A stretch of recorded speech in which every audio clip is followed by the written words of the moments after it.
All right. I can't not talk about my Dallas Cowboys, even though, frankly, I don't want to talk ever again about my Dallas Cowboys, not after how they shamed me on Sunday at Denver. That was the most embarrassing, as I said in a video, the most embarrassing defensive performance I have ever witnessed under the circumstance. And yet the circumstance did include I was down 3 starters in my secondary. I got it. But the point is, on Monday's Arena Gridiron, I was sitting across on our panel from the ex-coach of the then Washington Redskins, Jay Gruden, brother of John Gruden. I love Jay Gruden. Smart guy, outspoken coach, as outspoken a coach as I've ever encountered post-coaching, or heck, when he was a coach. He used to go after RG3 in those press conferences. Whew. So Jay is rightfully shaming me, ridiculing me for picking my team to win a shootout in Denver, and we gave up 44 and lost 44-24, and it should have been worse. And he said you can't stop anybody. Well, obviously we haven't stopped anybody really all year. We had our moments against his ex-team Washington. Jaden Daniels went down early in the second half, but we had our moments. We made him punt, I think, 4 times. Okay? And here's Jay Gruden's statement on Monday, right in my face. He said, if right now you cut every player on your defense, nobody in the NFL would pick up any of these players. Not one. He's saying nobody would want, basically for free, for the minimum, any of these players. And I'm like, what? That's just wrong. So I didn't go deep into it because we were kind of off on a tangent. But I saw a quote the other day after the game from Dak Prescott, and he said that Jadeveon Clowney, a veteran, former number 1 overall pick, said to him, pulled him aside after the game, and he said, Jadeveon to Dak, this roster should not be going up and down like we're doing. And he's talking about the defensive roster.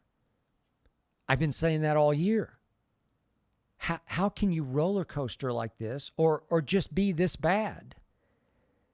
So just quickly run through this with me. None of these players would hold any interest for any other team if they suddenly hit the market now as the trade deadline looms, if they just got cut. Okay, let's just go down the list quickly.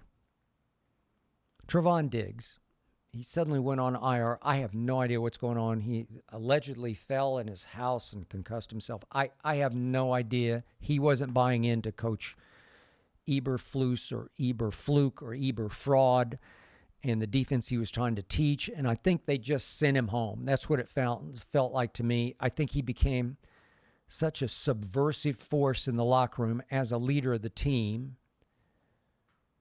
He became so mutinous. I think Jerry just said, just go cool out. We're going to put you on IR.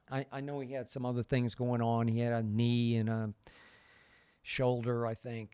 They all have a knee and a shoulder. But he wanted to play man. Then, ironically, the first game he missed was Washington, and they played 50% man. But Trevon Diggs led the league in interceptions. Jay Gruden says he can't run. But if you put him on the market, I guarantee you somebody would snap him up as a nickel corner or a safety. He's a talented player, former second-round pick. Somebody would jump all over Trevon Diggs. Deron Bland has led the league in interceptions. He had a pick 6 against Washington. He's set the record for pick 6s in a year. Somebody would snap him up if he hit the market. Kenny Clark, we just got in the trade for Micah from Green Bay. He's a Pro Bowl anchor at defensive tackle. Has he been great? He's had his moments, but obviously hasn't been great. Somebody would jump all over Kenny Clark. Osa Odighi-Zua, we just gave a ton of money to, as the other defensive tackle. Somebody would jump all over that. Sam Williams is a second-round pick coming off complete knee reconstruction, and I'm seeing flashes of Sam Williams. Somebody would jump all over him as an edge rusher. Dante Fowler Jr., led the Commanders in sacks last year, 10.5, and came back to Dallas this year. He's 31. He's not over the hill. He might be nearing, but I don't know. I keep waiting to see him, and I haven't seen enough flashes from Dante. There'll be one here or there, but trust me, you put Dante Fowler out there right now, phew, somebody said, bam, yes, we want to add him to our pass rush rotation. Unfortunately, he's supposed to be in ours, and he's ghosting us. Donovan Wilson didn't play Sunday. He is a banger of a safety. I know he gets beat deep occasionally. He busts coverages occasionally. He's probably more of a linebacker than a strong safety, but he just plays his tail off, plays hard, plays smart against the run. He's a good football player. Trust me, somebody's jumping all over him. Malik Hooker, former first-round pick, out at the moment on IR, but he's still at the back end of his prime. Good player. Somebody would jump all over him. Donovan Ezeruwaku, second-round pick. I have lauded out of Boston College. I saw flashes at Denver. I see flashes every game. They love him. They think he's going to be a star. You don't think somebody would jump all over Donovan E? Yeah, they would. Marshawn Nealon, he waved at one of those Denver running backs the other day, got caught out of position. Second-round pick. He's been strong against the run. Somebody would jump all over him. James Houston, I've raved about him, drafted by Detroit. He's only 26. Jay Gruden said the other day, oh, he's old. No, he's not. He's 26. I see flashes during a game, and then I see no-show. And then the other day, of course, he lined up offside on what became the crucial play of the game. We should have been up 7-0 at that point. Don't get me started, but we did stop Bo Nix, overamped on 3rd and 7. He misfired again after he'd thrown the early pick. We're going to get the ball back with a chance to go down and make it 10-0, and James Houston lines up offside. But if he's a professional pass rusher, you put him on the market at 26, I guarantee you people would jump all over him. Shamar James made the play of the year on Jaden Daniels. They say, according to Chris Collinsworth, he's the best blitzer on the team because he's the best athlete. He's a rookie 5th-round pick. He blew up Jaden Daniels, just blew up the middle linebacker. Sack, fumble, recovered, Jaden out with the pulled hamstring. Oh, somebody would jump all over him. Wanye Thomas couldn't play the other day at Denver. He's a good football player. He's got a nose for the ball. He'll hit you. Somebody would snap him up. Leah Fowl. Maybe he's more of a special teams player, but to me, he's the best blitzer on the team because he is kamikaze. He will knock your block off. Somebody would jump all over Leah Fowl if he hit the market. And brings me full circle to Kenneth Murray, played for my Oklahoma Sooners, former first-round pick of the Chargers, 23rd overall. He's only 26 years of age. He's only 26, and people treat him like he's 36. He's played pretty well. I don't think he's a great pass defender, but he's played pretty well for this defense. I look at the collection, and I didn't even mention Jadeveon Clowney. I don't know if anybody would take a shot at him, but he's shown me flashes where I say, yeah, I'm glad he's on the roster. I'm glad he's in the rotation.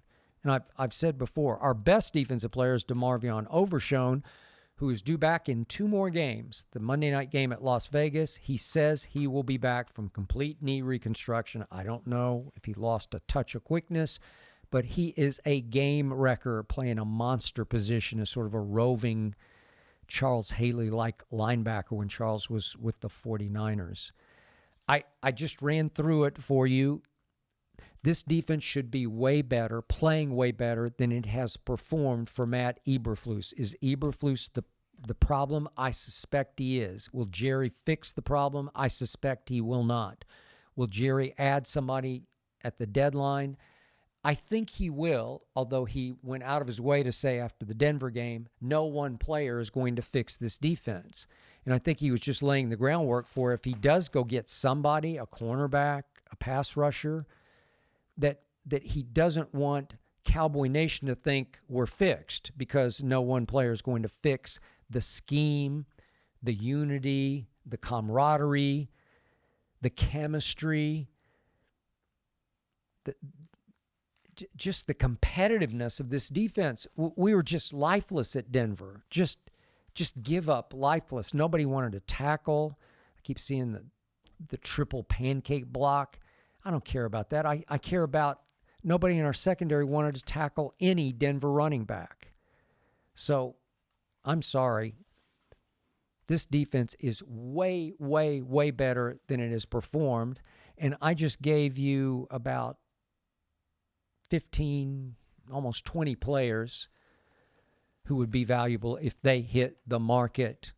This team will turn it around. It will beat Arizona at home on Monday night, because we average 40 a game. Maybe we'll have to beat them 40-37 the way we did the Giants, but we will win that game. I believe we can win at Las Vegas on Monday night just because we're better than they are. And then I've said it from the start, we will beat the Philadelphia Eagles at home in the third game from now. We get the buy-in between the two Monday nighters. But if we win 3 in a row, we're back in the saddle.